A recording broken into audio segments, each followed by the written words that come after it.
Hey friends, this is Father Jay. I'm talking to you today here in the courtyard at Calvary, this beautiful space that is surrounded by the parish hall and by the library behind me, the Head Start classroom over this way, and what has been our food pantry space in the past, which is now being converted back into classroom space. And we're going to go take a look at that in just a minute. But I wanted to start out here as we've gotten a brief break from the rain. It's starting to pick up again. But just to remind us all of this space, it's such a beautiful spot, and we don't always find ways to make use of it here at Calvary. So I just wanted to start out here and enjoy this space for just a moment.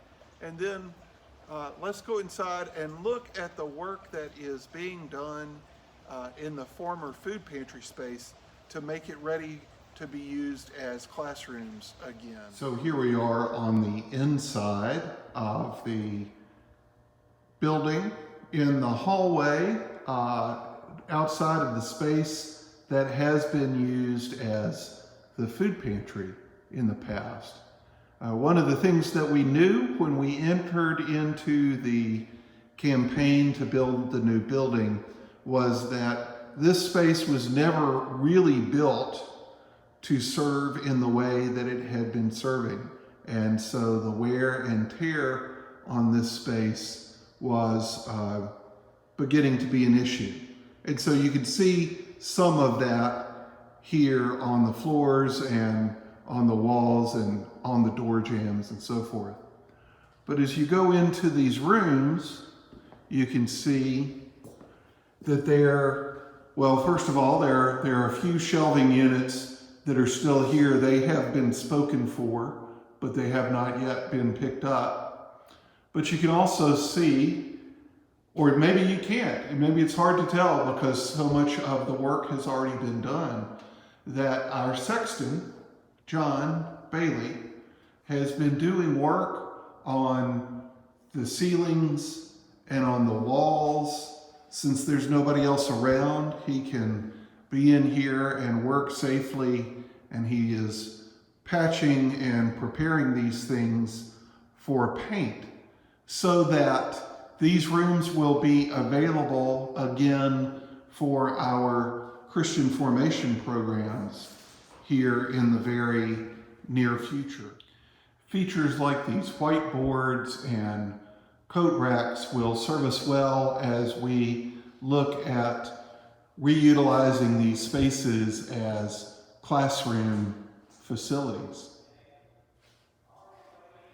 And we have actually 3 of these rooms that are all in one state or another of being refurbished. And again, you can see here the work that is going on to get these walls repaired and painted, to fix this space up and to make it available particularly for our children and youth and for the formation needs that we might have.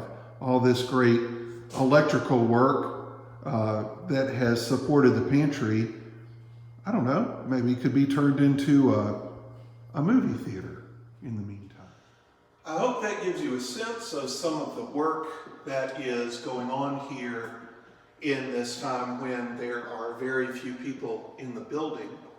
I know that everyone who is involved in our formation programs, from Mother Nan to our volunteers, whether that's in Children's Chapel or in Vacation Bible School, to the parents and the children and everyone who participates, we're all excited about this space, what it will allow us to do, and the ways in which it will enrich all of our lives.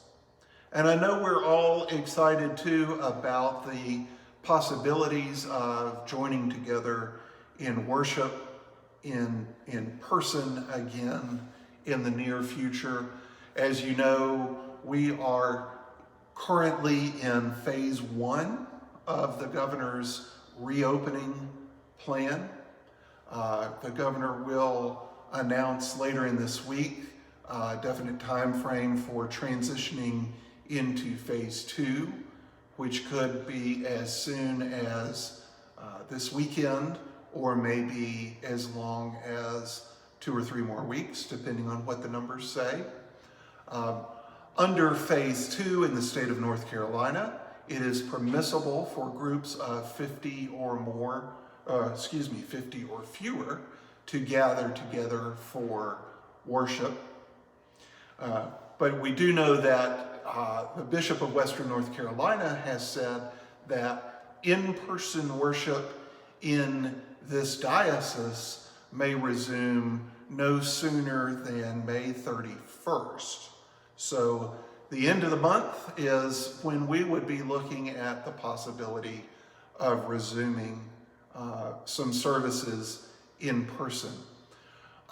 One thing that's very important to note in the midst of this whole discussion and in the conversations that your vestry has been having together with us as clergy, and that is that our online services will continue. And really, as we go forward in the next phase, our online services will be our primary way of gathering. As we have had conversations about how we might gather, the vestry has been clear in saying, while we want to allow some sort of in-person worship, we need to balance that with everything that we know, as limited as it might be, about the steps that we need to take to continue to be safe and healthy. And as we hold these things in balance and try to decide where we assign weight to things, that we will continue to give perhaps a little more weight to our considerations for health and safety. Now, that doesn't mean that we won't have in-person worship or can't have in-person worship, but perhaps we don't need to have services that are all the way up to the 50-person limit. As St. Paul says in his letter to the Corinthians, all things are permissible to me, but not all things are useful. So having multiple services that go up to the limit of the number of people who can be admitted might be permissible, but it might not be useful at this point. What may be more useful is to have a smaller group in person and continue to focus on the quality and the delivery of our online services, because for many folks, that will continue to be the most prudent way for them to worship. Even under this second phase of opening and in the second season of opening of our diocese, for many people, the smartest thing will be to continue to worship from home. And so we want to make sure that that is fully possible. Now, there may be increased opportunities. With a congregation may come the opportunity, for instance, to have a Eucharistic service, that we could then look at ways to distribute the communion more widely following the service, perhaps by inviting folks to come individually and pick up the elements of communion following the service that they have participated in from their homes. So that's one possibility. Your vestry and your clergy are trying to think inventively, trying to think creatively, while maintaining an opportunity for all of us to worship.